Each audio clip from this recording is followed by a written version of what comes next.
Is it okay for employers to pick and choose employees based off their life outside of work?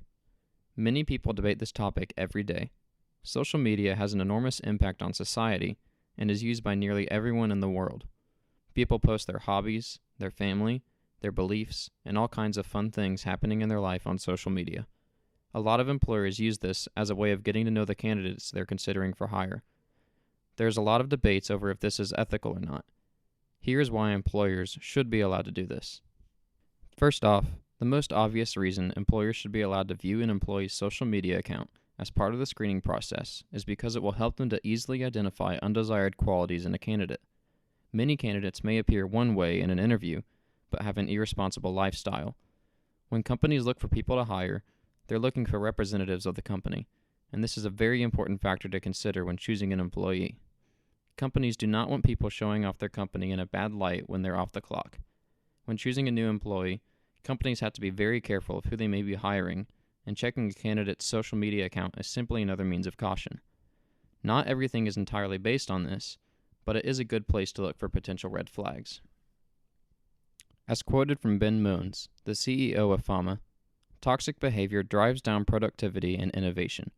Other employees feel disconnected and can feel less focused and less motivated to come to work. The sphere of influence that a toxic employee has will adversely affect others.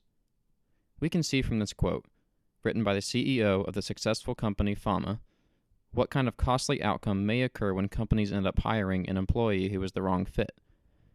This kind of wrong decision can greatly decrease productivity in the workplace.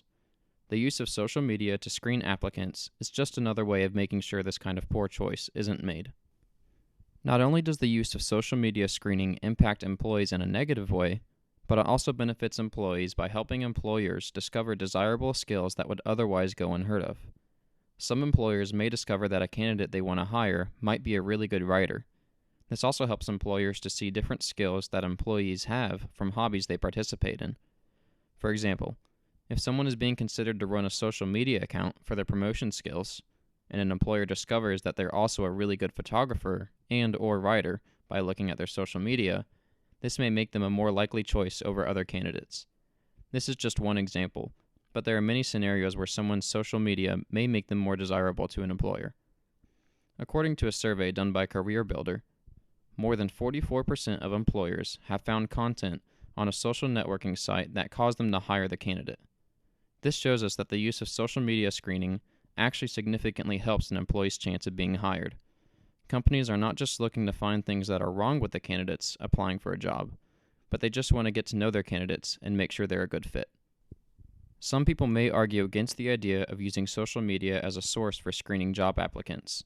A common argument is that it's an invasion of privacy. Joyce LeMay from SHRM argues this point. Would you follow a job applicant home and peek into her front window? Would you eavesdrop on a candidate who is socializing with friends at a bar? Of course not. Using social media to screen applicants is equivalent to these scenarios. LeMay's point makes sense, and it is not fair to employees for an employer to be invading their privacy. But the truth is that this is not actually an invasion of privacy. It is common knowledge that when you post on social media, you're making public statements. The truth is that viewing someone's social media is not the same as eavesdropping or peeking through their window, because these statements are made publicly and intended for public audiences to see them. If someone wishes for their statements to be kept private, then they're given the option of making their account private so that only a select few people can view their content.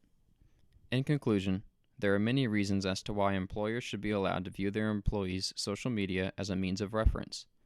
Viewing an employee's social media account helps to find employees who may have undesirable and incompetent qualities.